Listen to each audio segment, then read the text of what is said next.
Ensemble, vivons le bonheur d'Algérie. Ensemble, apprécions les couleurs d'Algérie. Le soleil, les merveilles du pays, un réveil de fraîcheur et de vie. Ensemble, vivons un moment de nostalgie. Mesdames, Messieurs, bonjour. Je suis ravie de vous retrouver en cette matinée du 27 mars 2021. Nous serons ensemble jusqu'à 10h30. Nous vous rappelons que notre émission est sponsorisée par Coral Peinture. Alors ce matin, nous allons beaucoup parler de l'entrepreneuriat féminin puisque nous aurons 4 femmes parmi nous sur notre plateau, chacune dans son domaine innovant. Nous aurons plus de détails en leur compagnie dans un petit moment. Les rubriques habituelles du samedi, à savoir Semera Hadjamar nous emmènera au sud du pays, Tamanrasset particulièrement, pour nous raconter l'histoire de Dassine. Nous terminerons l'émission comme à l'accoutumée en compagnie de Meissa Belaroussi, elle qui va s'intéresser ce matin au programme culturel destiné aux enfants. Voilà pour le menu de ce matin, mais avant cela, les nouvelles du ciel en compagnie de Mina Abed.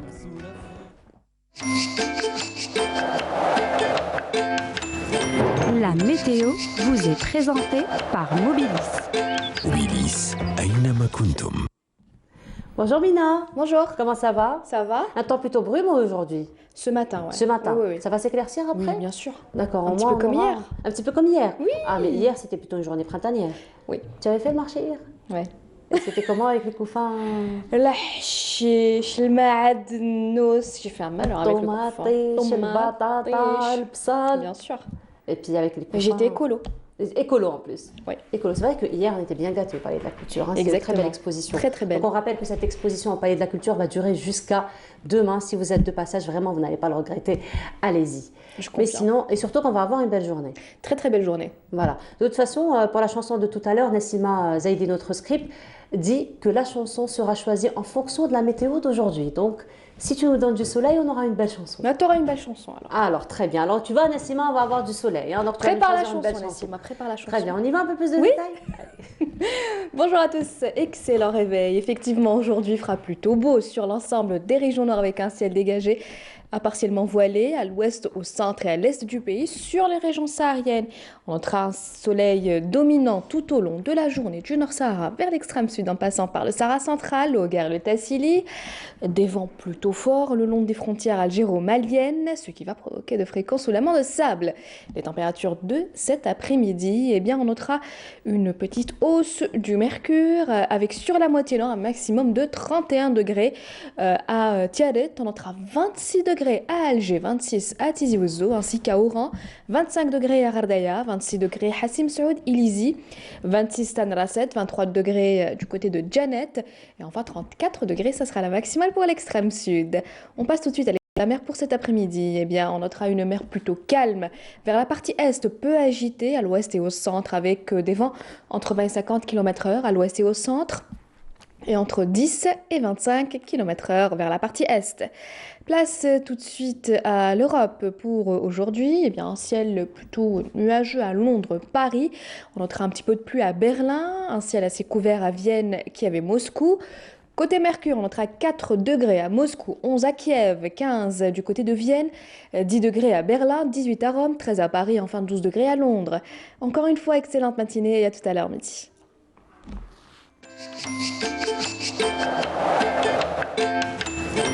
La météo vous est présentée par Mobilis. Mobilis, أينما كنتم. Ce sera des températures printanières ou estivales aujourd'hui, Emilio? Un peu les deux. Un peu les deux. Allez, on va dire les deux. On va dire les deux. Ouais. Donc il va faire beau, il va faire doux. beau. Alors je tiens à rappeler que c'est 26 degrés à l'ombre. À l'ombre? À l'ombre, oui, oui. Donc, donc il faut toujours un petit peu rajouter 3-4 degrés. Ouais. Voilà, donc on est vraiment dans les températures estivales finalement. Voilà, ça peut atteindre les 30 degrés. Voilà, donc alors il faut profiter dans ce cas-là. Il faut profiter de cette journée. Prendre un petit peu de vitamine. Oui, vitamine D, oui effectivement. Tout à fait. Très bien, merci Mina. Merci. On te retrouve tout à l'heure donc pour le journal télévisé du midi et ensuite pour le 19h. Oui. Voilà, et la semaine prochaine. Et la semaine on rentre en prochaine. Algérie. Voilà. Voilà, et le café, un petit moment. Le café, il attend là. Il attend. J'arrive. D'accord. Bon, je te rejoindrai juste après l'émission pour D'accord. le café. Merci beaucoup, Mina. Merci. Allez, à tout à l'heure. À tout à l'heure. Et donc, Nassima a choisi une très belle chanson. C'était en fonction du soleil. Hein. Donc, Mina nous donne du soleil. Nassima nous donne du tonus de beau matin, n'est-ce pas, avec une très belle chanson de Bab El Ouest qui nous interprète Toraya.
Je le disais ce matin, nous allons beaucoup parler d'entrepreneuriat féminin, donc dans le domaine des startups. Parmi nous ce matin, Najat Ralmi, bonjour. Bonjour. Bienvenue. Merci pour l'invitation. Allah yisselmek. Alors, vous êtes gérante d'une startup, donc votre startup c'est Diar Dzaïr, un concept complètement innovant, le premier, comme vous venez de me le dire pendant qu'on écoutait la chanson. Donc, le premier concept en Algérie, le premier concept au Maghreb et dans le monde arabe. Alors, parlez-nous un petit peu de ce concept. Je vous remercie pour l'invitation tout d'abord. Donc, notre concept, c'est une première en Algérie, c'est une première dans la région Nord-Afrique et c'est une première dans la région arabe. On a développé une plateforme e-commerce avec financement islamique digital en ligne. Je m'explique, pour la première fois, les citoyens algériens en Algérie, ils peuvent bénéficier et acheter en ligne avec un crédit à la consommation conforme Sharia et on couvre les 58 wilayas.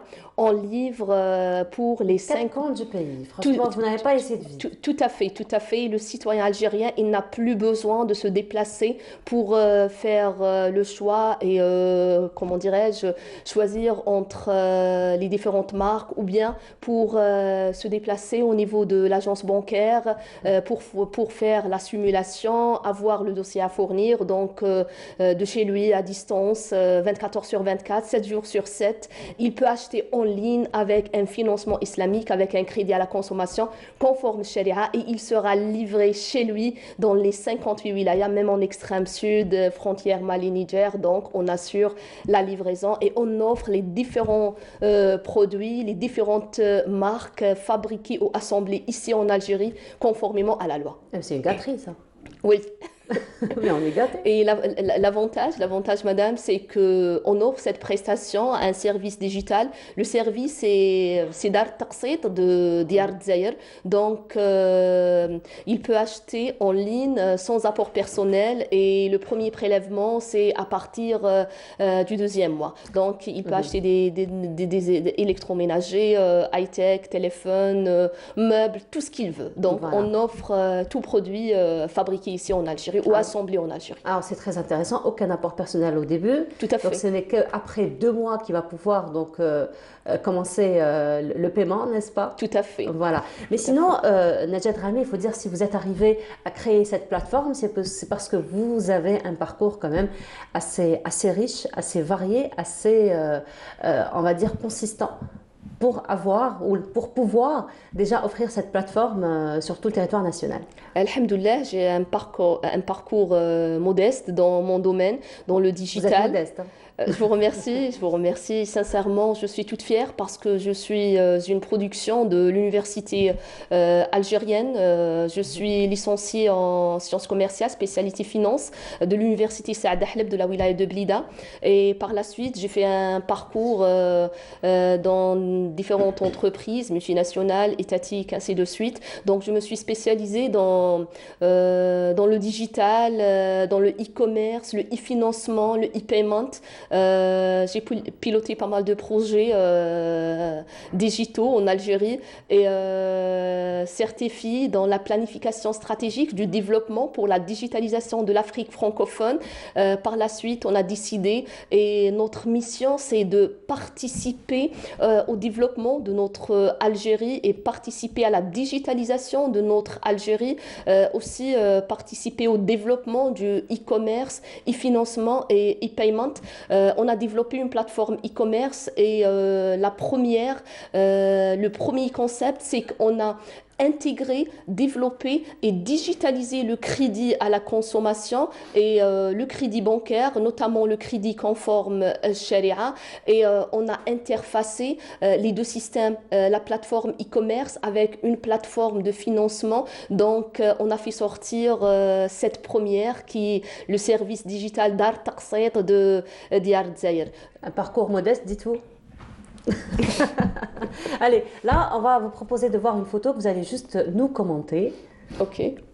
Voilà, vous avez juste le récepteur de le retour en face de vous, de ce côté-là. Ah d'accord, parfait. Donc là, j'étais toute fière de présenter mon cher pays, l'Algérie. J'étais certifiée en Chine, comme je vous ai dit tout à l'heure, dans la planification stratégique du développement pour la digitalisation de l'Afrique francophone. Et j'étais toute fière de présenter mon Algérie avec une tenue traditionnelle berbère. Voilà, c'est une photo très représentative, effectivement. Voilà, alors depuis quand vous avez lancé votre start-up?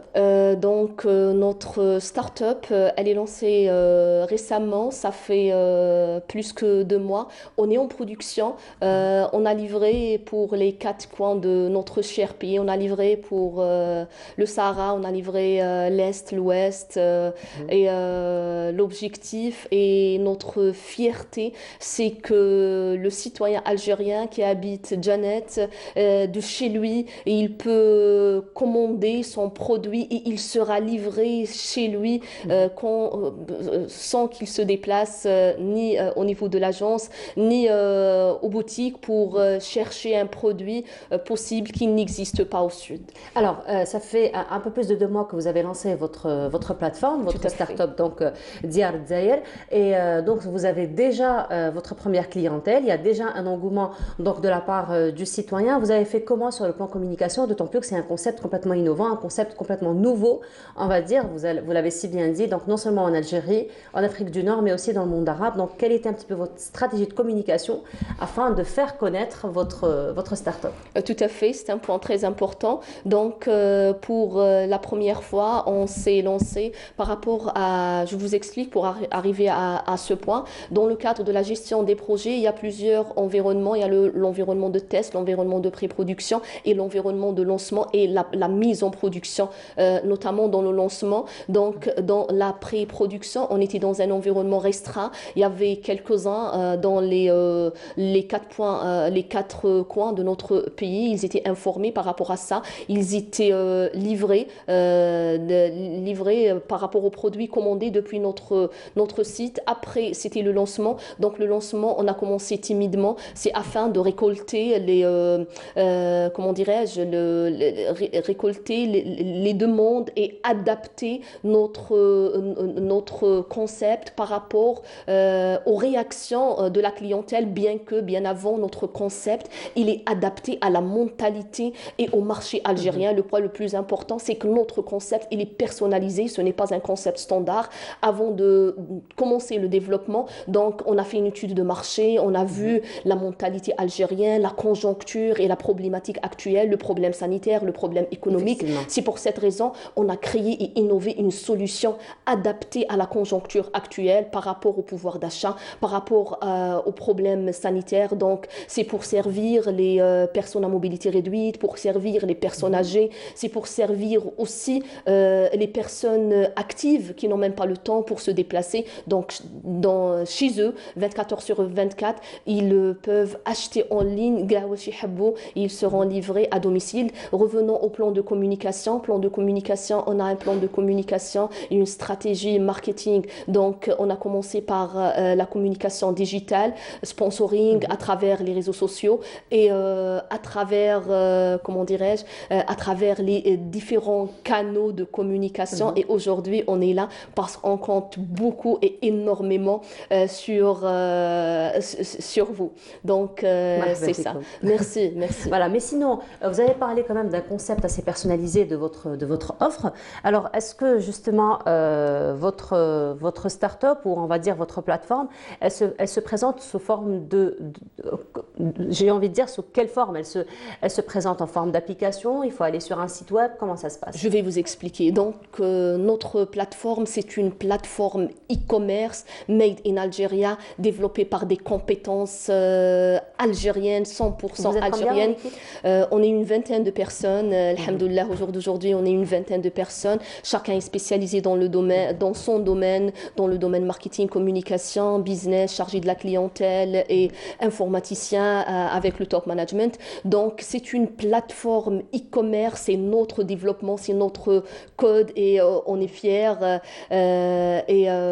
Par rapport à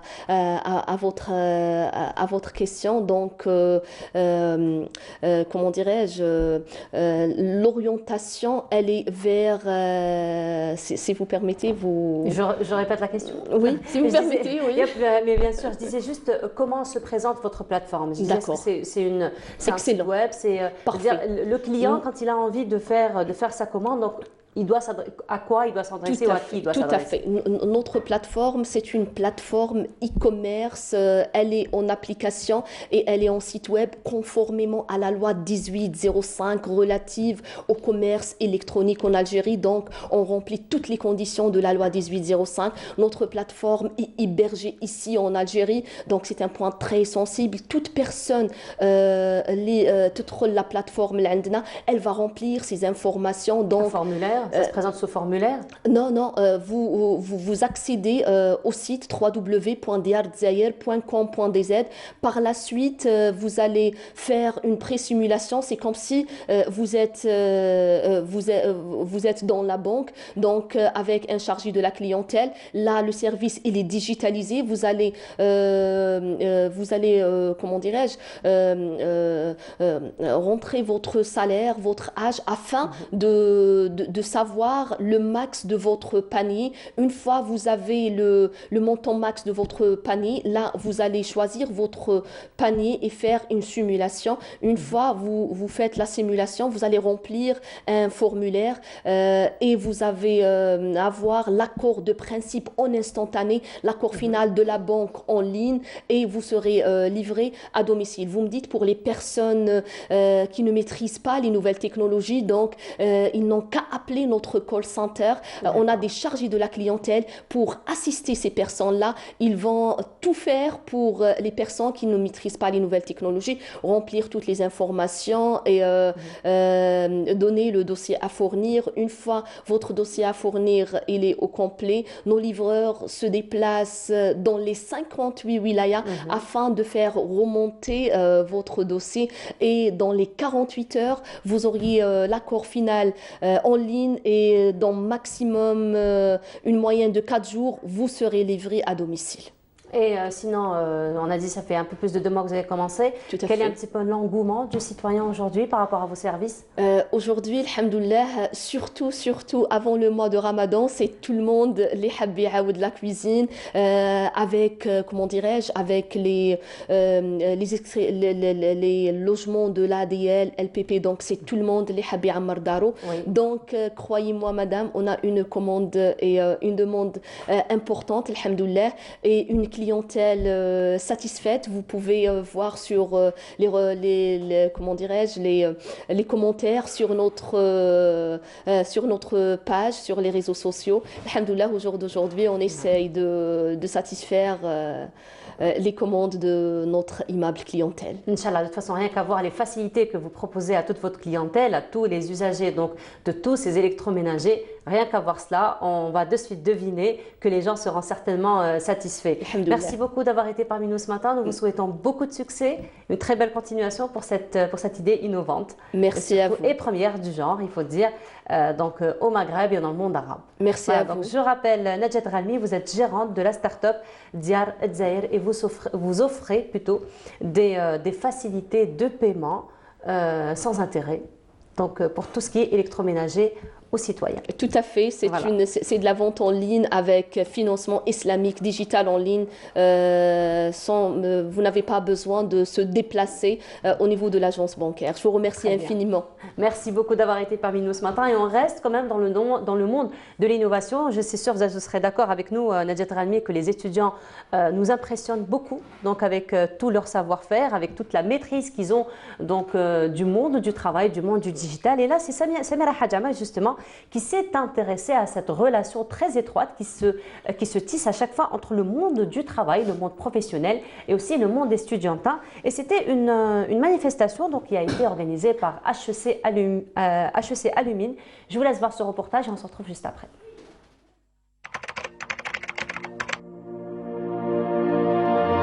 Alumni HEC-AG est un club scientifique qui a pour but de créer un lien entre le monde professionnel et celui des études supérieures à travers un réseau. Une idée, un projet, l'envie de se lancer dans le monde du travail sans trop savoir comment faire. Nesrine Abdel Fattah, Meïsaï Hakim vous en parle.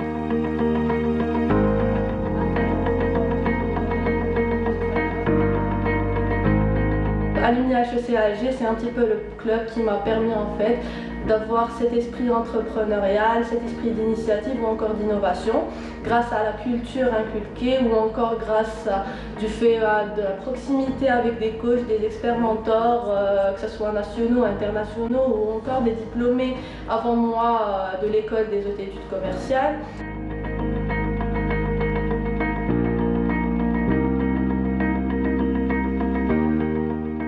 Notre expérience dans le club scientifique Alumni HEC-AG nous a permis, quand on était étudiant, d'interagir avec le monde du travail, de travailler avec des entreprises, avec des professionnels on va dire, de plusieurs métiers.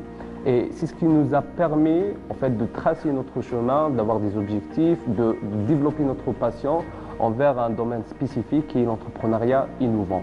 Donc on s'est décidé tout simplement de commencer à travailler sur un projet d'un incubateur ou bien d'une structure d'accompagnement de start-up innovantes, car on était aussi les fondateurs de Algeria Startup Challenge, qui, je rappelle, un programme national parrainé par le ministère de l'économie, de la connaissance et des startups. Et donc à partir de là, on a eu cette idée de créer une structure qui nous appartient et qui nous permet en tout cas d'accompagner un maximum de porteurs d'idées et de projets dans l'innovation et les nouvelles technologies.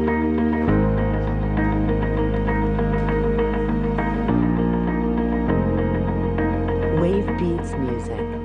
Les contraintes ou peut-être les difficultés qu'on peut avoir avant de lancer sa start-up, c'est vrai que ce n'est pas évident de commencer de zéro, mais vraiment Alumi, c'est tout un réseau, c'est des personnes qui, vous avez des contacts, vous avez des personnes qui vous aideront. Si on prend par exemple l'exemple de l'incubateur, c'est un incubateur qui aide justement les porteurs de projets. Même Algeria Startup Challenge, c'est tout un challenge pour aider les porteurs de projets à vraiment concrétiser leurs idées. Ça leur offre un financement, tout un programme de formation.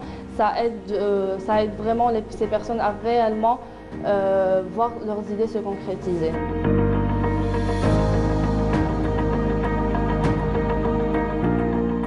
On compte 150 membres venant de diverses écoles et facultés des 48 wilayas. On se focalise principalement sur les formations et les workshops. Des formations, c'est pour développer les compétences, que ce soit des membres en interne, mais on fait aussi des formations en externe internet afin de les aider à concrétiser leurs projets et les pousser à entreprendre et voilà, à se lancer.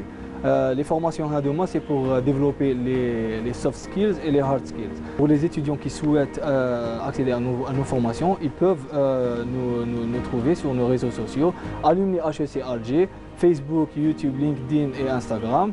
Et voilà, on lance sur nos réseaux, on communique sur nos formations et il y a des formulaires d'inscription, ils s'inscrivent. Entreprendre collaboratif. Innovation, nouvelles technologies, formation, encadrement, des mots-clés pour une entreprise, la vôtre, pourquoi pas. Et le monde des étudiants continue à nous impressionner puisque nous avons sur nos plateaux ce matin deux étudiantes qui n'ont pas du tout perdu leur temps, qui continuent à réussir dans leurs études, mais aussi dans le domaine entrepreneurial, puisque ce matin, nous avons parmi nous Lydia Hana. Bonjour Lydia. Bonjour. Marhaba. Merci beaucoup. Alors Lydia, vous êtes gérante d'une start-up. Alors vous venez de terminer vos études, on va revenir. Et vous gérez donc une start-up Asiade Within. Et voilà. Et parmi nous ce matin, Dounia Bounet, qui est toujours étudiante, qui n'a pas encore fini ses études. Bonjour, marhaba. Et qui est photographe, freelancer. Oui. Voilà, alors on va peut-être commencer par vous, Lydia, avant de parler un petit peu de votre start-up, de l'investissement que vous avez fait. Peut-être un petit peu votre parcours étudiantin, votre parcours dans le domaine professionnel. D'accord, donc j'ai fait l'université de Houari Boumediene Babzouar.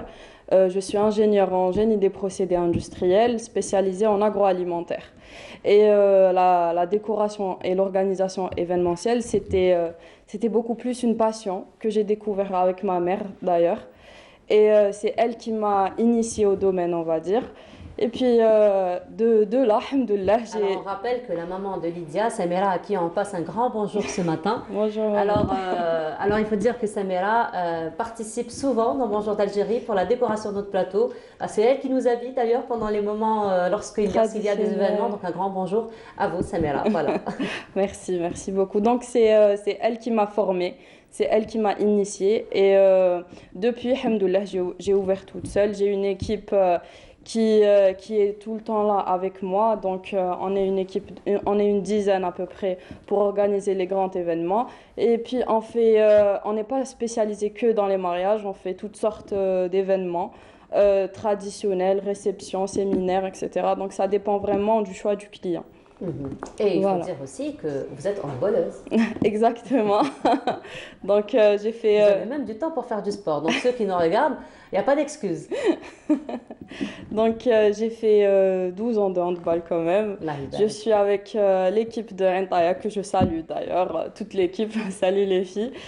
Notamment avec la situation sanitaire, je suis allée C'est tout à fait compétitions, normal.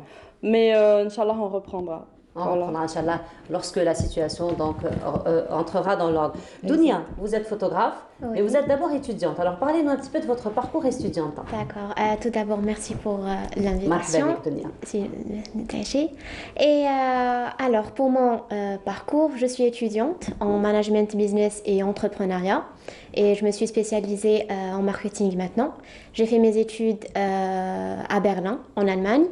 Et en parallèle avec mes études, j'avais un petit temps.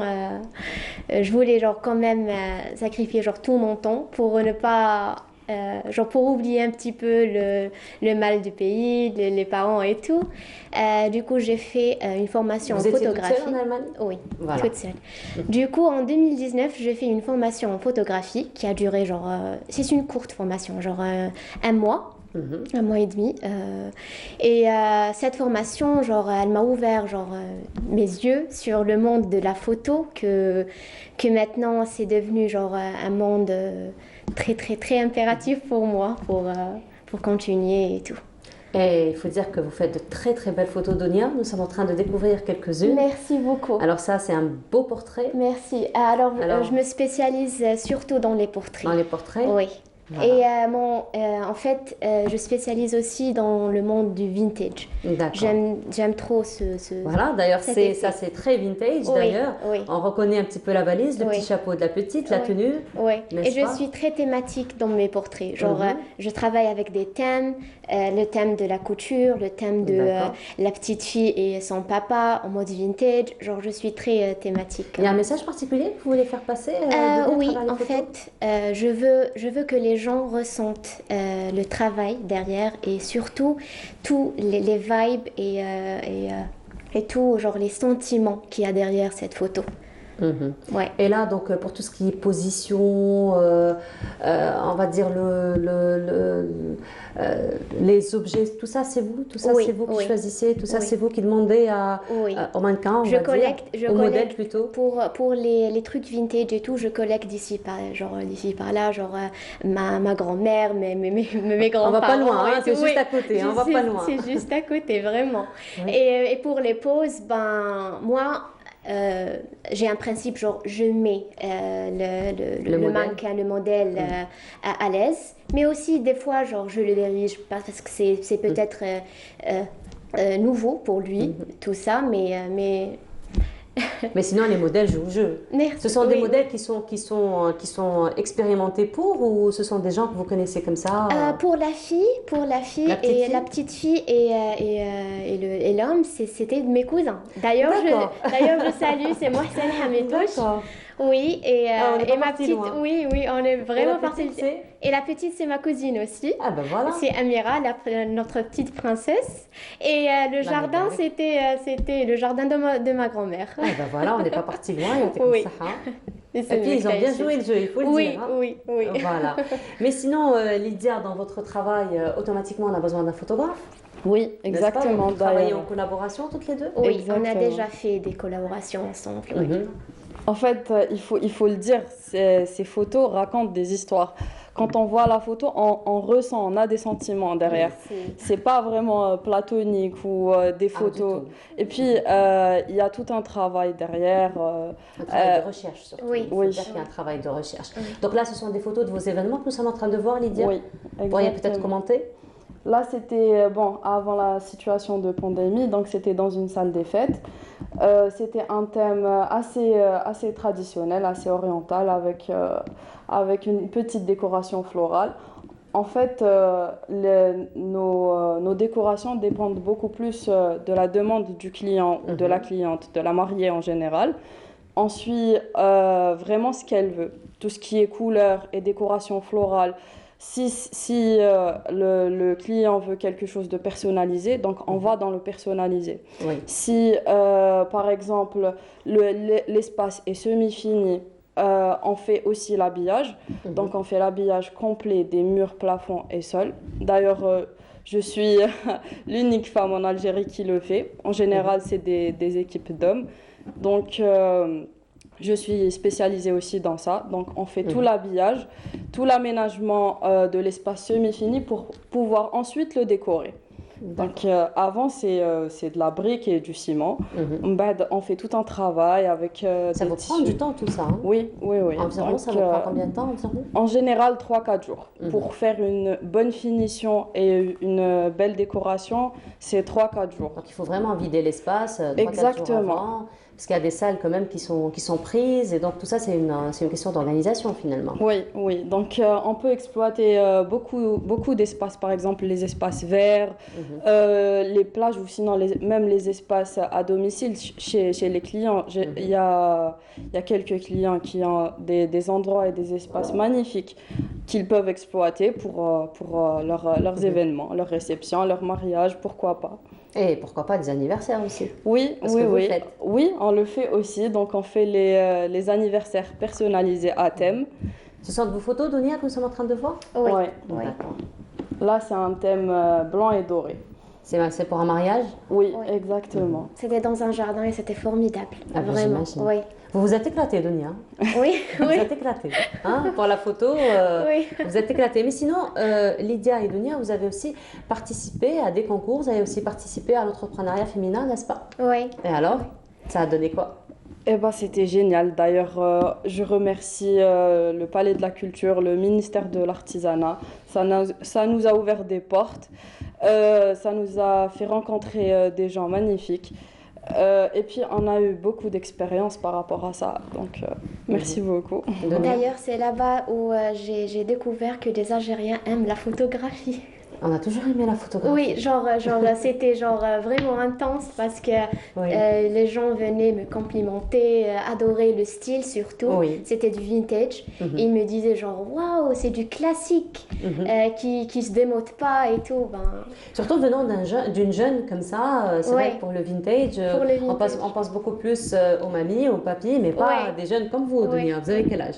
21 ans. 21 ans, Allah yibarak. Donc c'est vrai que les jeunes qui s'intéressent au vintage, ça sort un petit peu de l'ordinaire. Oui, c'est vrai. N'est-ce pas? Donc là, ce sont toujours des photos qui défilent donc, de vos événements, n'est-ce pas? Oui, c'est vrai. Là, c'était un thème beaucoup plus bohème, avec des bougies artisanales, des bouquets. C'est un thème très très simple, mais en même temps très très chic. Donc voilà, avec des menus personnalisés. Et les mariés adorent ça maintenant.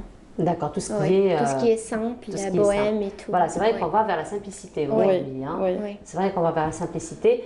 Et donc, ce sont vos créations à vous? C'est vous qui proposez un petit peu le décor ou c'est en commun accord avec les clients? Comment ça se passe? En fait, on a les thèmes déjà prêts et un petit peu classique, on va dire.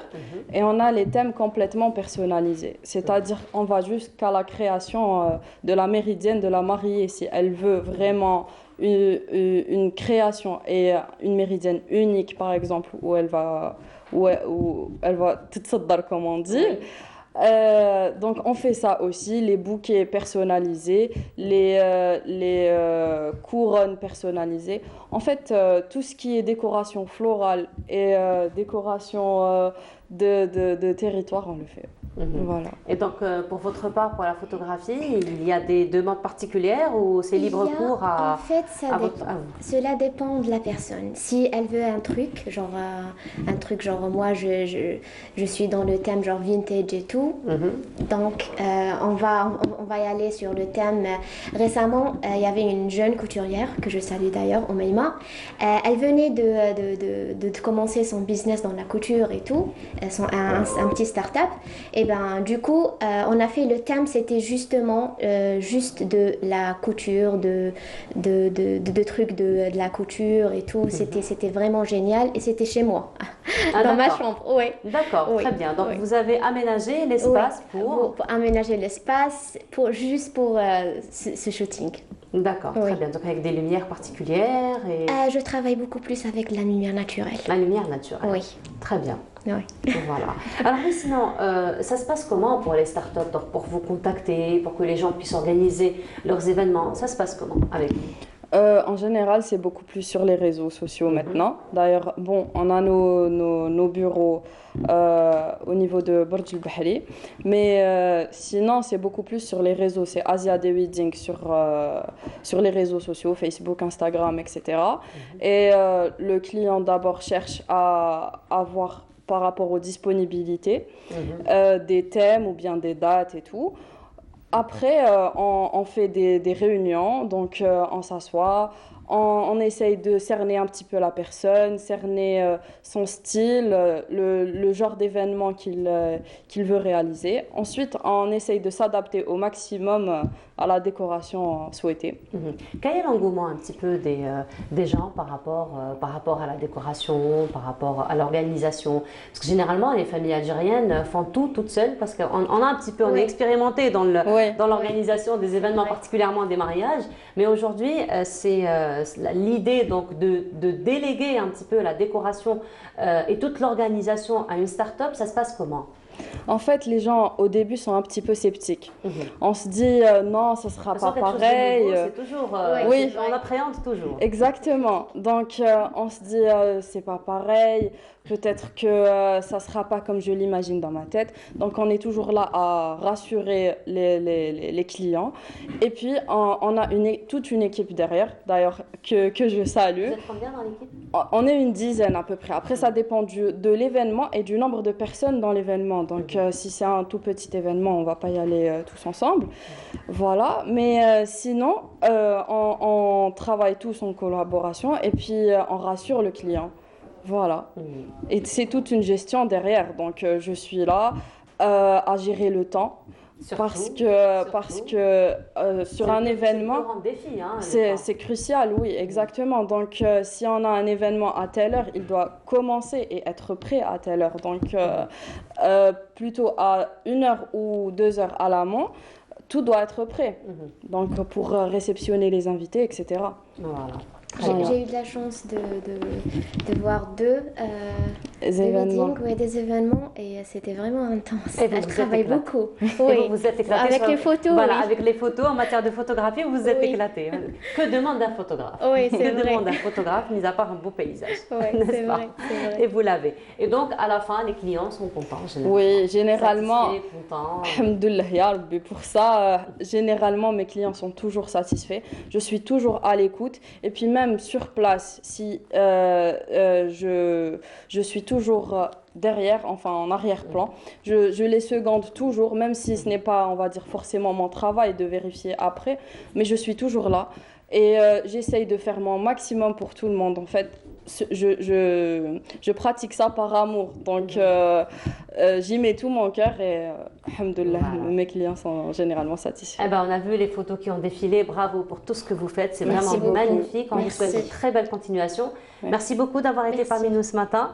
Hana, je rappelle Lydia Hana. Donc, vous êtes la gérante de la start-up Asia Day Wedding et Dunia Bouneb, photographe. Vous allez soutenir quand? C'est après 2 ans. Après 2 ans, Inch'Allah. Donc, une très belle continuation, une belle réussite. Beaucoup. À vous, merci beaucoup. Merci à vous, merci pour l'invitation. Merci à toute l'équipe de Bonjour Algérie de nous avoir reçus. Merci. Et on continue et on va rester donc dans le monde du wedding, dans le monde aussi de l'événementiel et ce sera avec les bijoux. Les bijoux, c'est important. Hein? Oui. Et comment? C'est une pièce quand même importante dans la décoration. Et donc, les bijoux, et là, ce sera Maya Amrani qui a rencontré une artisane qui fabrique les bijoux. Je vous laisse voir ce portrait et on se retrouve juste après. Aïcha Khatib, artisane spécialisée dans le bijou en argent, nous reçoit dans son atelier qui recèle bien des trésors. Cet artiste, au sens créatif, poussé à l'extrême, possède une grande dextérité. J'ai essayé de reproduire certaines pièces que j'ai trouvées dans des livres qui parlent de bijoux anciens. Et voilà, par exemple, cette rahacha est un bijou très ancien, porté par la femme algéroise, mostaganimoise et même de Annaba. On appelle ça rahacha. Donc c'est une reproduction d'une pièce qui se trouve dans un musée Donc j'ai essayé de reproduire la pièce. Donc j'aime bien reproduire de très anciens bijoux dans lesquels on peut trouver pas mal de dessins de symboles berbères. Donc dans la gravure par exemple j'utilise des symboles. Dans les bijoux aussi j'essaie de reproduire certains symboles et chaque symbole a une histoire. Donc quand on parle du bijou, on parle aussi de toute l'histoire qu'il y a derrière le symbole pour que le bijou soit plus intéressant que si on le vendait comme ça normalement. Aïcha dessine son modèle, puis le reproduit sur la feuille d'argent. Elle maîtrise la technique, le savoir-faire acquis dans des différentes formations. Donc aussi j'ai essayé d'introduire la calligraphie dans le bijou traditionnel. Par exemple la fibule, on peut l'avoir aussi avec de la calligraphie. Donc j'ai essayé d'introduire la calligraphie dans le msharraf par exemple traditionnel, je l'ai fait avec de la calligraphie. La fibule traditionnelle, je l'ai faite avec la calligraphie. J'ai essayé d'introduire la calligraphie dans pas mal d'accessoires. À partir de bijoux anciens, l'artiste s'inspire pour créer le mkhabbel, collier traditionnel qui se compose de perles de culture et d'argent. J'ai travaillé aussi avec mon ami calligraphe qui me prépare les calligraphies. Et c'est toujours enrichissant de travailler avec d'autres artisans parce que ça nous permet d'élargir notre gamme et de proposer toujours de nouvelles choses. J'ai fait même des bijoux en mosaïque avec Madame Khiyar. Donc je prépare les supports. Ça peut être un papillon, ça peut être... Et elle ajoute les couleurs en mosaïque. Pour le moment, je n'ai pas de motif. C'est très beau. Des fois, même les techniques. Des fois, il m'arrive d'envoyer aux clientes les étapes de fabrication du bijou. Elles sont très curieuses de voir comment ce bijou a été fait. Elles sont curieuses quand elles viennent à l'atelier de voir la matière première d'une plaque, comment cette plaque-là a été transformée directement en bijou facile à porter. Aïcha nous fait voyager dans le temps et la poésie. Les bijoux anciens et contemporains se côtoient. Des sautoirs, des bracelets, des pendentifs, tous sont composés de poèmes en calligraphie. Avant de faire la pièce, en général, pour la calligraphie, je fais appel à une amie calligraphe qui me prépare la calligraphie. Donc ça peut être un poème, une chanson, un message qui est très fort en émotion. Donc il m'arrive souvent de faire des pièces qui portent vraiment des messages très forts, des déclarations, par exemple d'une maman à son enfant ou d'un enfant vers ses parents. Et c'est toujours un plaisir pour moi de réaliser de telles pièces qui portent autant d'amour. Aïcha a su allier le cuir et l'argent. Cet artiste au travail raffiné puise son savoir-faire à travers la recherche et l'histoire.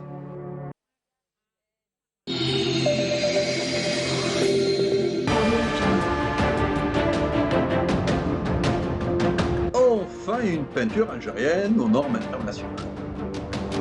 Tous vos besoins en peinture intérieure, peinture métal, préparation de support ou peinture extérieure, choisissez Coral Peinture. Coral Peinture, c'est les maths à faire.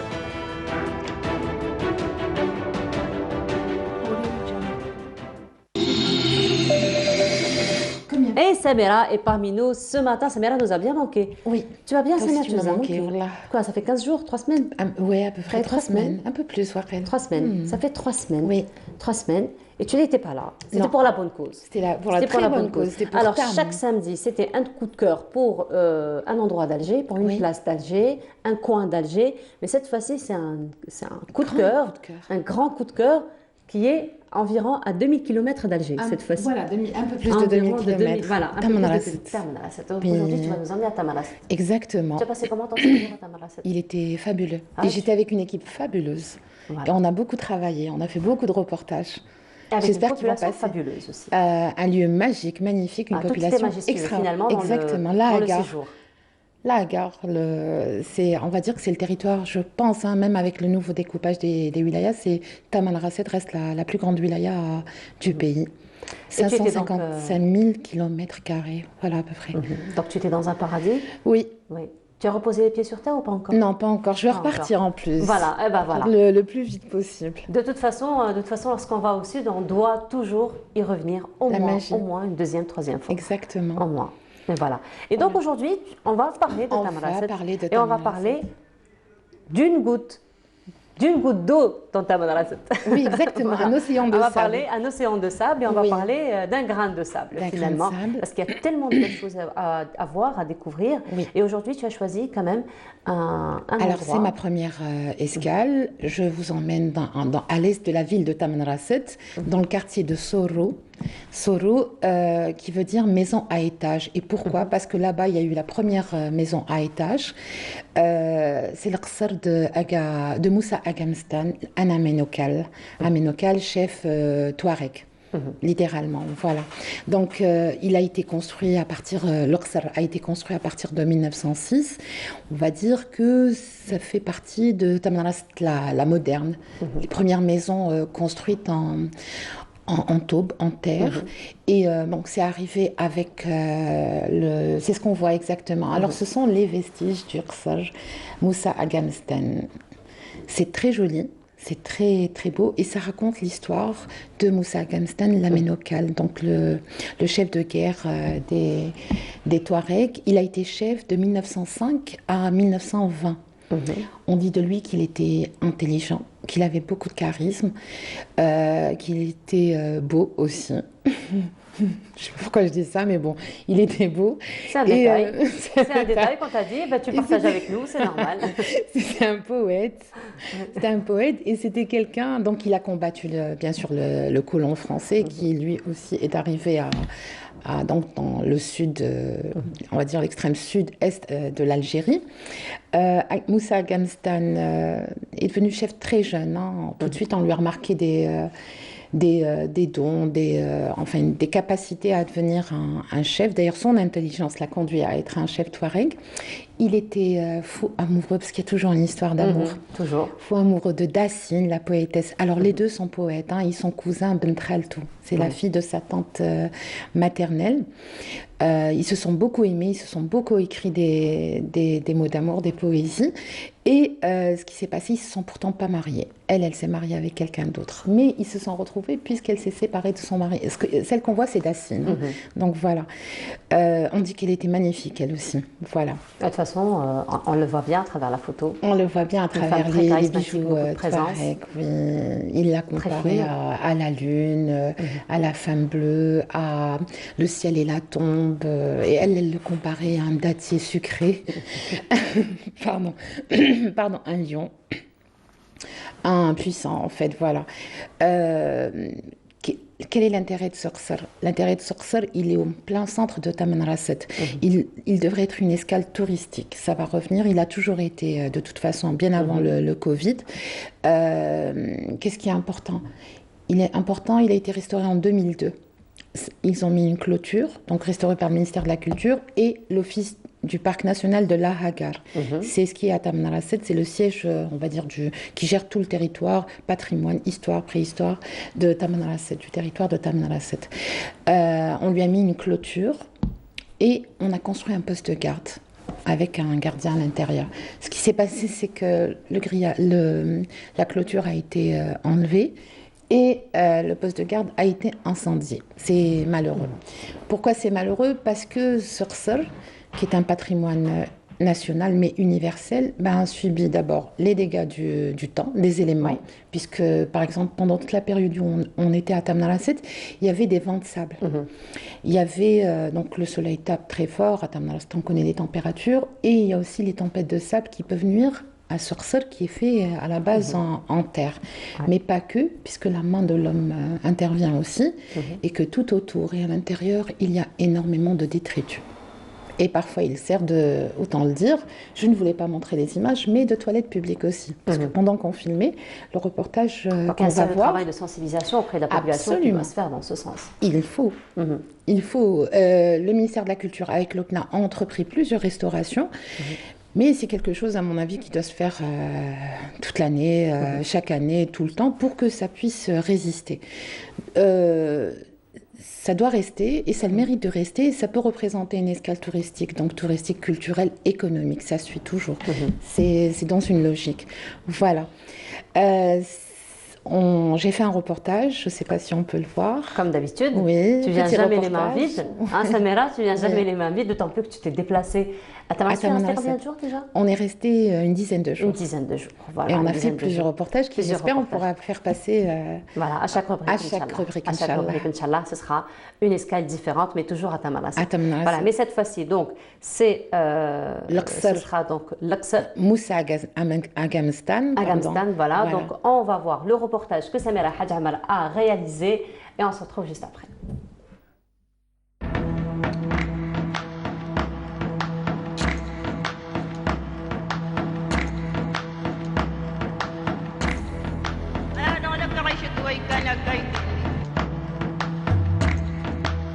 Je suis Moussa Agamstan.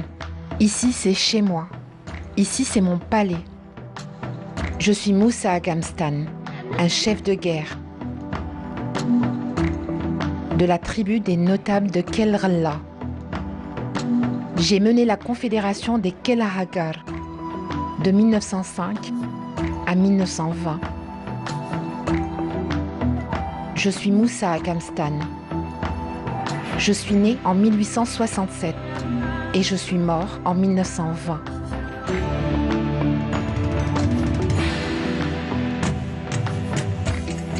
Je suis ce qu'on appelle un aménokal, un chef touareg.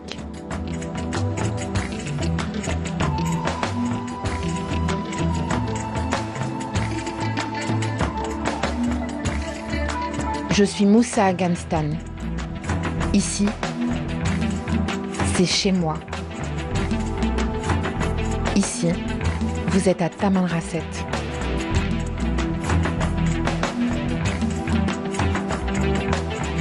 Un lieu chargé d'histoire et même de préhistoire. Mon histoire est intimement liée à l'histoire du peuple touareg. Sur les murs de ce qui subsiste de ma demeure, mon histoire y est encore transcrite. Aujourd'hui, ces vestiges tendent à s'effacer avec le temps, avec la main de l'homme, et à chaque fois que le vent se lève, un peu plus fort.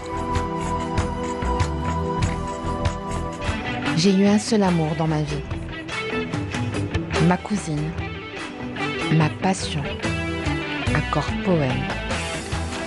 Un amour passionnant qui s'est aussi écrit en poésie. Tant de choses ont été dites sur moi, sur mon histoire. Pourtant, lorsque j'ai dû aller en France, dans ce qu'on a appelé la mission, j'ai su, et j'en étais convaincue depuis toujours, que je ne pouvais vivre là-bas. En France, j'ai dit aux Français qu'ils avaient probablement de la chance de posséder de si belles choses et de savoir s'en servir. Je leur ai dit qu'ils avaient, je leur ai dit qu'ils devaient chaque jour en remercier Dieu.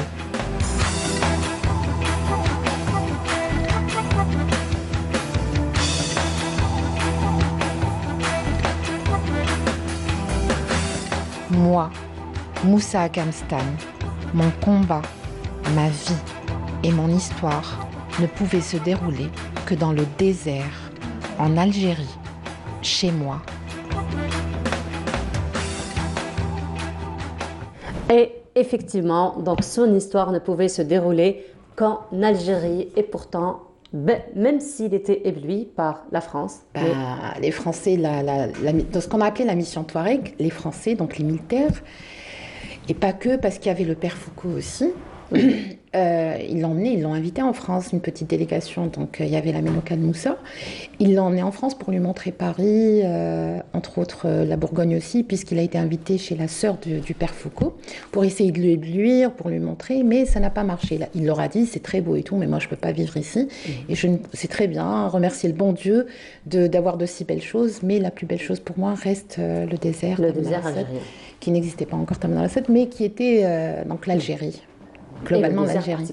Voilà, je tenais juste en passant à remercier les 2 stagiaires qui m'ont aidé à faire le montage, c'est Dounia et Yanis, et l'équipe bien sûr qui a travaillé, Aziz Lghorour et Sabri, qui m'ont accompagnée pendant une dizaine de jours, qui ont très bien travaillé. Oui, non, sérieux, c'était bien. Alors, juste pour rappeler aussi, puisqu'on parle de Dacine, Dacine était une poétesse, elle jouait de l'imzad. L'imzad a été classé en décembre 2013 au patrimoine mondial, donc ça reste un instrument qui est pratiqué globalement, exclusivement par les femmes, donc de mère en fille. Il a été classé par rapport au savoir, mais aussi aux pratiques. Donc c'est un instrument avant et c'est toujours accompagné de poésie en fait. Voilà. Donc ça reste du patrimoine, on va dire, immatériel pour la poésie. Et justement, pour encore une fois protéger la mémoire de Dacine, il y a même eu un concours, donc le concours Dacine, donc pour la poésie. La meilleure poésie. Pour la meilleure poésie, effectivement. Ce qu'on peut rajouter, c'est que il faut que ça reste, le patrimoine, ça peut être un combat national, il n'y a rien à dire, mais pas que, puisqu'il y a, enfin eux ils appellent ça, le problème il est où globalement? Il est que, comme pour la Casbah d'Alger, comme pour la Casbah de Ténès, comme pour la Casbah de Délice, comme pour beaucoup de Casbahs, les logements appartiennent aussi à des familles. Même si ça reste un patrimoine national, ça appartient à des familles. Et souvent, il y a un petit conflit entre... Donc l'État ne peut pas forcément... Donc le ministère de la Culture... C'est un problème d'héritage, généralement. Oui. D'héritage et d'intervention. Mais toujours est-il qu'il devrait exister quelque chose pour pouvoir conserver ce patrimoine. Voilà. Et donc, c'est un Ksar qui n'est plus habité aujourd'hui. Non, ce sont pratiquement des murs, mais on peut encore restaurer, on peut revenir... déjà le protéger, remettre une clôture, mais je ne sais pas, apporter de la sécurité à ce site. Et bien sûr, la sécurité aux gens qui protègent ce site. Et que, enfin, tout autour, il y a une décharge publique. Tout autour, il y a des habitations. C'est dans un quartier, on va dire, résidentiel. C'est ce que tu nous avais dit, c'est vraiment en plein centre de... Oui, enfin, en périphérie du centre, du cœur de Tamanrasset, mais on est dans la ville. C'est incontestable. Et ça ne peut pas se transformer en décharge publique comme c'est le cas aujourd'hui. Il y a eu, l'OPNA a tenté de faire des journées de nettoyage, on va dire, à l'intérieur du Ksar et autour, mais ça revient. Alors ça revient pourquoi? Ça revient principalement à cause du vent, parce qu'il y a souvent du vent, donc ça ramène les sachets en plastique, tout ça. Ça, c'est la nature. On ne peut rien y faire, mais on peut organiser des opérations de nettoyage. Mais il y a aussi les enfants aussi, surtout. Oui, les enfants, les écoles qui sont autour. Il y a une école qui a 300 mètres, qui n'est pas très loin. Il y a des habitations. Donc, il faut le voir pour comprendre. Et ça ne peut pas être des toilettes publiques. Un vestige patrimoine national ne peut pas être... Elle est en colère, c'est vrai. Non, je ne suis pas en colère, mais attristée plutôt par la situation. Et globalement, c'est la situation qui se pose à Tamanrasset. Il y a un problème gravissime de plastique. Le plastique est rentré et il n'y a pas de solution, si ce n'est que dans mon prochain reportage aussi, j'ai travaillé avec un ingénieur qui a lancé une start-up. Donc pour le recyclage du plastique. Mais c'est problématique. Les distances à Tamanrasset sont très grandes. Exactement. C'est un territoire qui est immense. C'est vraiment la problématique de tout le sud algérien, il faut le dire. Voilà. Donc on verra d'ailleurs les images de Tamanrasset et de cette petite entreprise qui est pas très loin du centre de Tamanrasset, je pense à une cinquantaine de kilomètres. On est à Outoul. Et on verra comment cet ingénieur et sa petite équipe travaillent à recycler le plastique, qui est un problème vraiment important à Tamanrasset. Et c'est un problème mondial en plus, le plastique. Oui, un grand problème, même à Alger, le problème se pose. C'est un problème mondial, qu'à voir les océans, qu'à voir les villes, qu'à voir les forêts, et on déduira que c'est un problème mondial, effectivement. Donc ça pourrait être une solution innovante, une solution donc... Oui, qu'il y ait plusieurs entreprises. Tamanrasset a changé. Moi, j'y suis pas allée depuis 3 ans. Donc le bâti déjà a changé à Tamanrasset. Il y a maintenant la modernité, on construit en béton. Malheureusement, moi je le dis pour moi, c'est mon simple avis, malheureusement on construit en béton alors qu'on devrait conserver le cachet traditionnel. On peut très bien l'améliorer avec des conditions, je veux dire, modernes.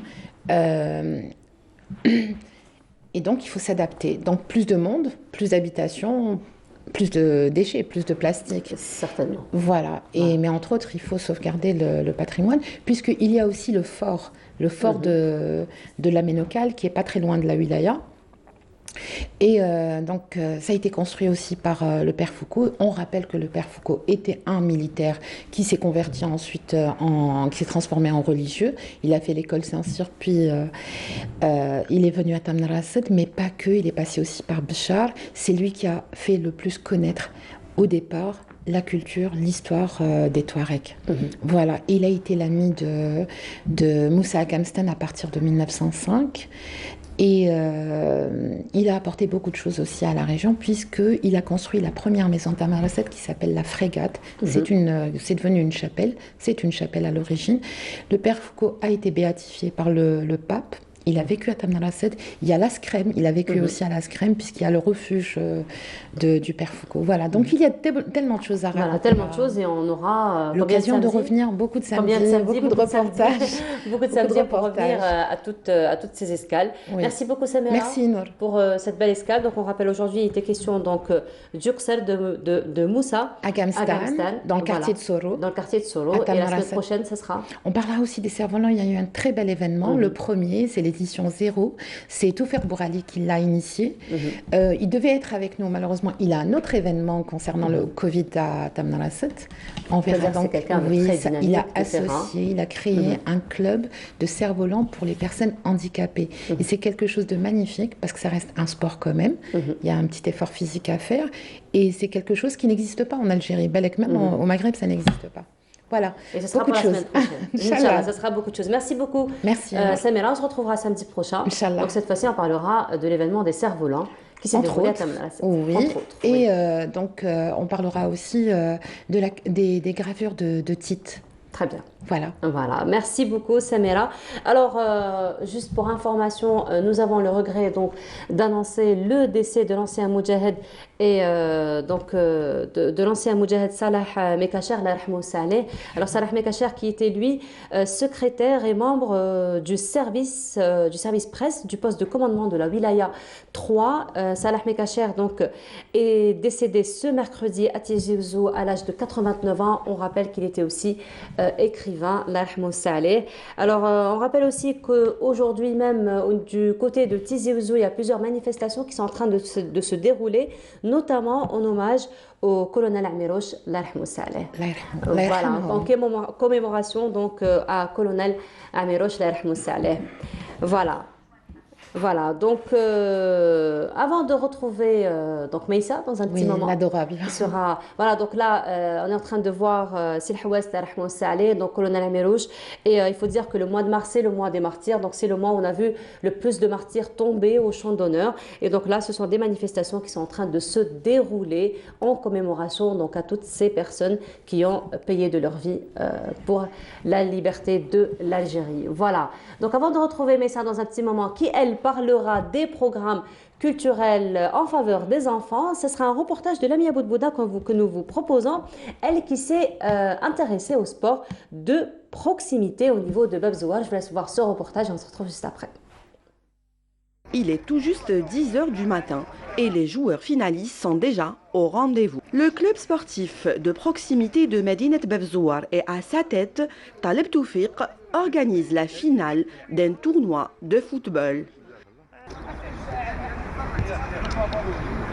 كما حنايا كان عندنا تيران صغير قدرنا نستعملوه باسكو على بالك الاول فيهم اللي نضل هو طفل صغير على بالك كورونا هذه راهي ضربه في عام هو مخبي ومن بعد دخلوه كيف باه يقرا سي كيف ما قدرش كاع ما عنده حتى وقت باه يلعب فيه الطفل هذا. قدرنا نستعملوا هذاك التيران باه نعاودوا نجبدوهم شويه نحوا لهم هذاك الستريس تاعهم والحمد لله قدرنا وين حتى نجمعوا في التيران هذا حوالي 300 طفل صافي بليزير كاع ما يروحوش للافات الاجتماعيه. Plusieurs équipes ont pris part à ce tournoi et Tekno Babzouar à sa tête l'entraîneur Islam Briren sont finalistes. Les deux entraîneurs donnent les dernières directives à leurs poulains.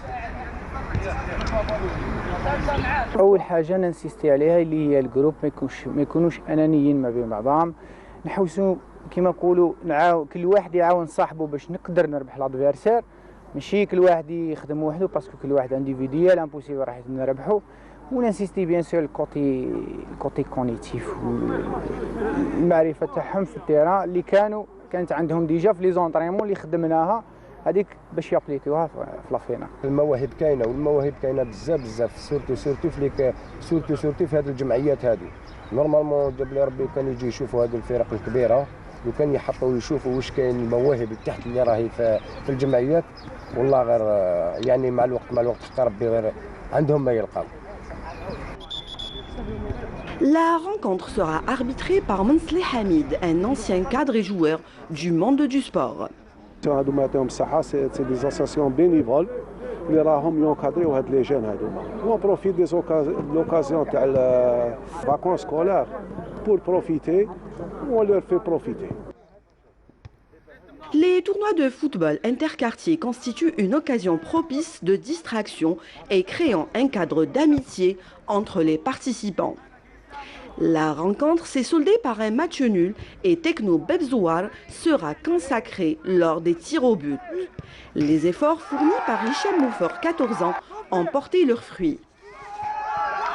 الفوت هو المستقبل تاعي ان شاء الله وان شاء الله نكون راني ناوي نكون جوار كبير في ايكيب كبيره وان شاء الله ربي يوفقني فرحان باينه باش ندي لاكوف ونفرح صحابي. Peu importe l'enjeu, le match est une fête et les valeurs de fair play sont perceptibles chez le jeune Assil Chabou. صرنا شغل اداء ونتيجه. ما لعبتش مليح اليوم. ما لعبناش مليح. وعلاه؟ قول لي وعلاش هكا؟ مون طرينمون. وزيد ما كانت قله تاع حراره، ما كناش نسمعوا مليح للشيخ. Une manifestation sportive à encourager et qui contribue à la promotion de la pratique footballistique. Elle est aussi considérée comme un élément de lutte contre les fléaux sociaux. Le grand oui. Voilà. Et oui, on est en train de parler parce qu'il y a une étoile qui est tombée du ciel. Et oui, une étoile qui s'appelle Meissa. Elle s'appelle Meissa, l'étoile.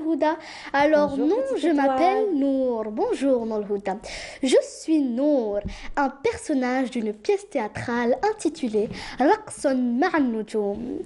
En effet, je danse avec les étoiles chaque soir. Oh mes amis étoiles. Mais les villageois s'inquiètent pour moi. Ils se posent la question, est-ce qu'elle rêve? Ou est-ce que c'est imaginaire? Est-ce que c'est réel? Mais moi, je ne m'inquiète pas. Je continue mon aventure avec mes amis étoiles. Veux-tu me rejoindre dans le Houda? Allez, on va s'amuser. Et vous les enfants? Oui, ah, et vous les enfants? Voulez-vous nous rejoindre? Allez, dansons.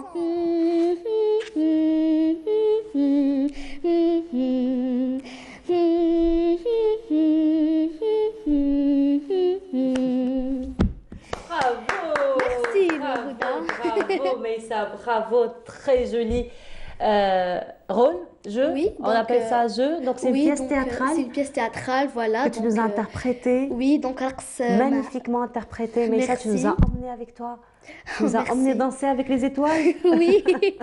Donc c'est le rôle. Donc je venais de jouer le rôle de de Nour dans Raqs Ma'al Nujum, une pièce théâtrale. Voilà qui a été mise en scène par Madame Souad Sebki, que je remercie, que je rends hommage ce matin. Et donc voilà. C'est une tenue qui a été portée. Voilà, le costume a été porté lors de cette pièce théâtrale. En effet. Et que tu as ramené du TNA d'ailleurs. Oui, en effet, voilà. Et d'ailleurs, je remercie toutes les personnes qui nous ont aidés. Et voilà. Et voilà, et donc aujourd'hui, si tu es en ce beau costume et tu nous as interprété ce très joli rôle, donc Raqs Ma'a Noujoum, un Nour qui danse avec les étoiles et tous les villageois se posent plein de questions, c'est pas pour rien parce qu'aujourd'hui tu vas nous parler de théâtre. En effet, voilà, donc nous allons parler du théâtre. Alors, ce qu'il faut savoir dans le Houda, c'est que l'enfant est naturellement lié au jeu théâtral dès son plus jeune âge. Il exprime spontanément ses sentiments, devant ce qu'il regarde, il sait écouter et donner son avis. Le théâtre est l'endroit idéal pour l'aider à s'exprimer et construire sa personnalité. Malheureusement, peu d'enfants s'intéressent à cet art et le défi en tant que parent est de pouvoir susciter donc leurs intérêts et vis-à-vis du théâtre et donc leur inculquer son importance et les emmener voir des spectacles éducatifs et ludiques à la fois. Justement, je vais vous citer quelques bienfaits de ce dernier. Donc, le théâtre est porteur de valeurs éducatives, morales et psychologiques. C'est un art aussi qui apporte du divertissement et de l'amusement. L'expression orale et corporelle ainsi que l'improvisation les aident dans leur communication quotidienne. Le théâtre enrichit leurs connaissances, les connaissances donc de l'enfant. Et enfin, il amène l'enfant à réfléchir sur la morale, donc sur le message que véhicule la pièce théâtrale, et c'est ce qui lui permet de tirer des enseignements. Voilà donc pour les bienfaits du théâtre, et il y en a encore plein d'autres. Ensuite, il faut bien savoir, il faut qu'on explique à nos jeunes téléspectateurs c'est quoi le théâtre finalement pour enfants. Alors, ce qu'il faut savoir, c'est que le concept du théâtre pour enfants comprend d'une part des pièces théâtrales interprétées par des adultes qui s'adressent bien sûr aux enfants, et d'une autre part, c'est les enfants, voilà, donc des textes de théâtre écrits, voilà, réalisés, créés et interprétés par les enfants ou un groupe d'adolescents. Donc le théâtre pour enfants traite divers sujets. Donc c'est en général des histoires simples, cohérentes, avec un enchaînement d'idées, et le dialogue contient quelques blagues amusantes pour les enfants. Les chansons aussi sont présentées pour faire passer le message de l'histoire et du spectacle, voilà. Et enfin, sans oublier le décor, bien sûr, c'est ce qui aide l'enfant à situer l'endroit et le temps dans lequel se déroule l'histoire. Et puis il y a les costumes aussi. Les costumes surtout, voilà, donc le décor, ce qu'il y a derrière et même le costume. Donc, alors, dans le but de promouvoir les arts en Algérie, le ministère de la Culture œuvre avec les différentes institutions, voilà, donc à redynamiser donc l'activité théâtrale. Surtout, alors, je dis bien donc surtout le théâtre pour enfants, voilà, pour développer les capacités créatives de tout, voilà, des générations montantes. Et enfin, donc, il faut savoir que pour cela, de nouvelles pièces théâtrales sont produites pour les enfants, et différentes manifestations, voilà, donc sont organisées un peu partout dans le pays. Donc, au programme de ces journées pour enfants figurent d'autres activités telles que les spectacles de clowns et de marionnettes, de magie, etc. Je vais vous en citer quelques-uns. Donc, comme on peut le voir, alors nous avons Asatir wa Hikayat.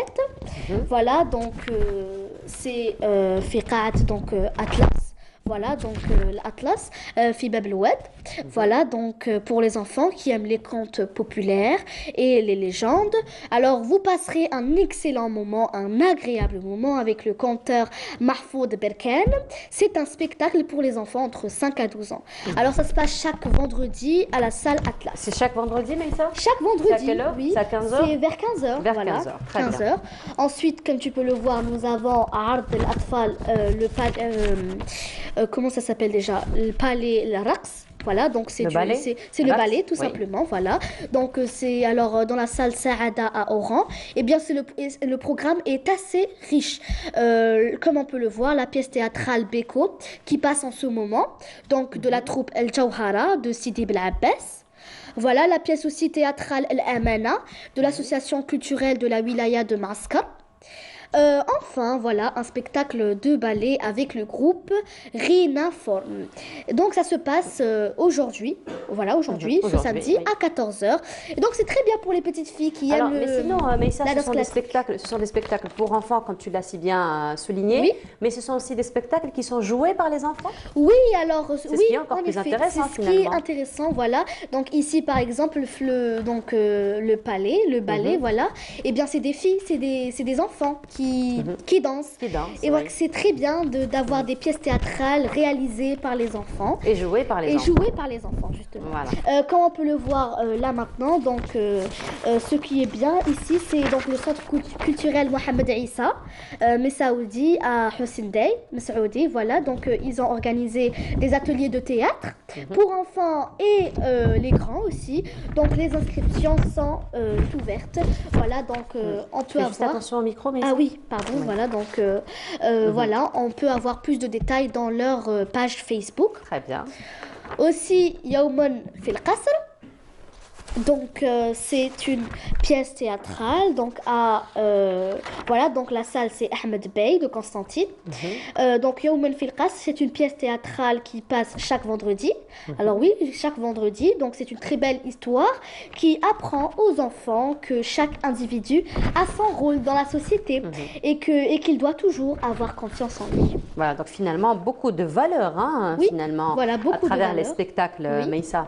Oui, il n'y a pas que les couleurs, le décor, mais il y a aussi le message, il y a aussi le les valeurs, voilà, donc l'éducation, voilà, tout ce qui est psychologique, moral, voilà, et éducatif pour les enfants.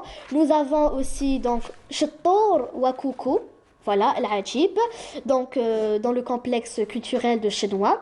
Alors chaque week-end, voilà, donc il y a un programme pour enfants. Il y a le spectacle, voilà, donc Ch'tor ou Coucou Al-Ajib de la troupe Al-Ibda. Qui passe chaque vendredi. Les inscriptions aussi sont ouvertes aussi pour les ateliers de théâtre. Donc, vous pouvez y aller, vous pouvez les contacter via leur page. Et il y a aussi là-bas, donc voilà, c'est ça. Voilà, c'est les inscriptions. Donc, ils sont ouvertes, des inscriptions, donc c'est ouvert aussi, voilà, pour les ateliers de théâtre. Encore, donc pour ceux qui veulent s'initier au théâtre. En effet, voilà, donc c'est très intéressant finalement. Ensuite, nous avons Ould Ammi, comme on peut le voir. Ould Ammi, alors, donc, Ould Ammi, nous avons la pièce théâtrale. C'est une pièce théâtrale de l'association du théâtre Al-Harra. Voilà, donc il y a aussi de la salle Yasser. Donc, comme on peut le voir, le cirque Sarer.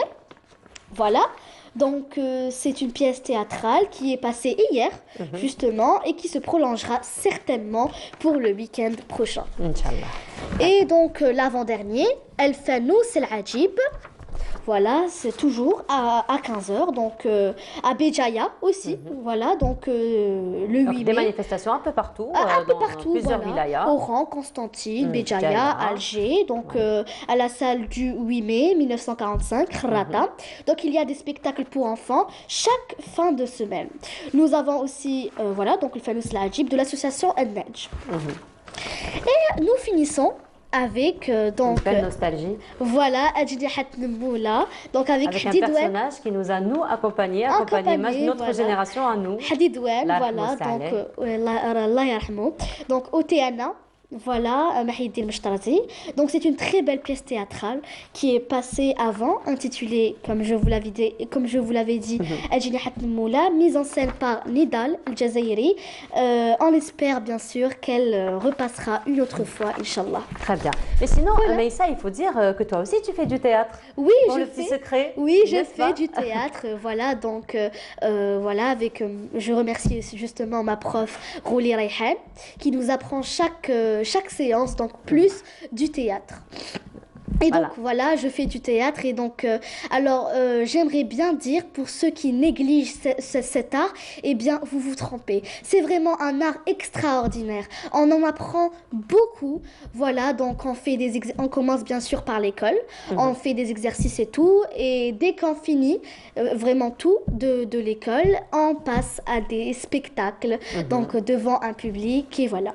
Et voilà, nous avons un bel exemple devant nous. Hein. Oui. Ah, mais ça, c'est un bel exemple, toi, pour les enfants, donc pour les intéresser justement à pratiquer du théâtre. Donc, tu nous parles peut-être un petit peu des inscriptions, donc comment on peut s'inscrire, où est-ce qu'on peut aller faire du théâtre. Alors, toi, par exemple, comment ça se passe pour toi? Alors, moi, par exemple, c'est à Bir Mourad Raïs. Voilà, donc c'est là-bas que... C'est une association ou c'est un club? Non, c'est un conservatoire. Un conservatoire. C'est un conservatoire, donc on peut faire... C'est justement là-bas que je fais de l'andalou. Très bien. Et du solfège, voilà, donc du théâtre aussi. Eh bien, vous pouvez vous inscrire, donc là-bas, à Bir Mourad Raïs. Voilà, c'est très intéressant, on fait plein de choses. Et voilà, même la prof, elle est très intéressante aussi. Et puis tu te fais beaucoup d'amis. Beaucoup d'amis, oui. En plus des amis de l'école, on se fait d'autres amis au niveau du théâtre, du conservatoire. Oui, on en fait beaucoup. Justement, cette année, on en a eu beaucoup. On en a eu quelques élèves.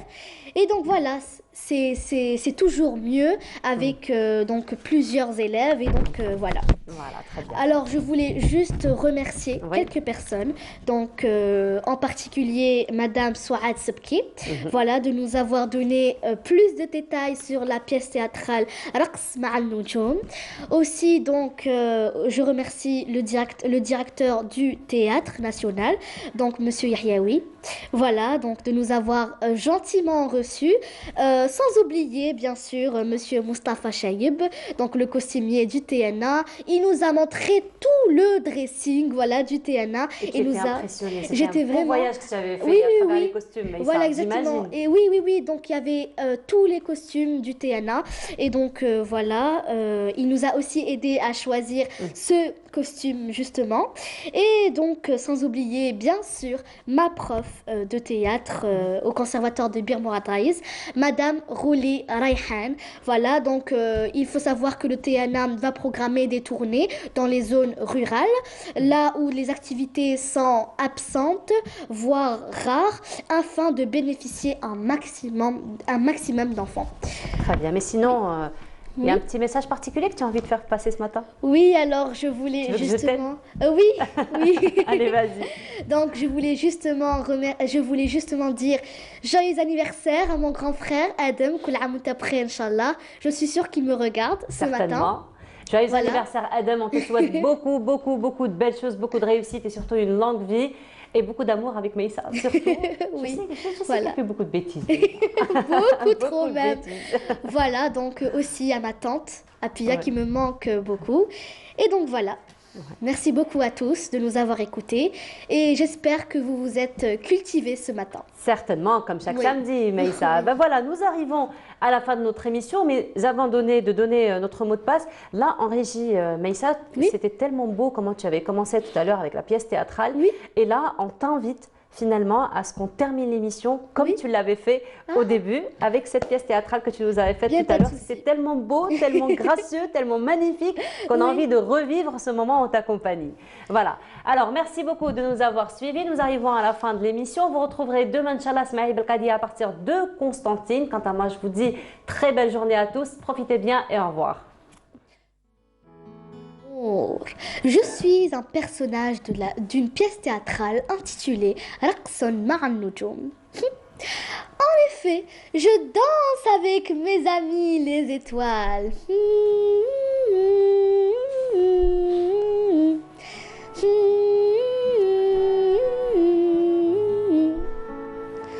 Mais tous les villageois sont inquiets pour moi. Ils se posent la question: Est-ce que c'est réel ou est-ce qu'elle rêve? Mais moi, je ne m'inquiète pas. Je vis mon aventure ou mon rêve avec mes amis les étoiles.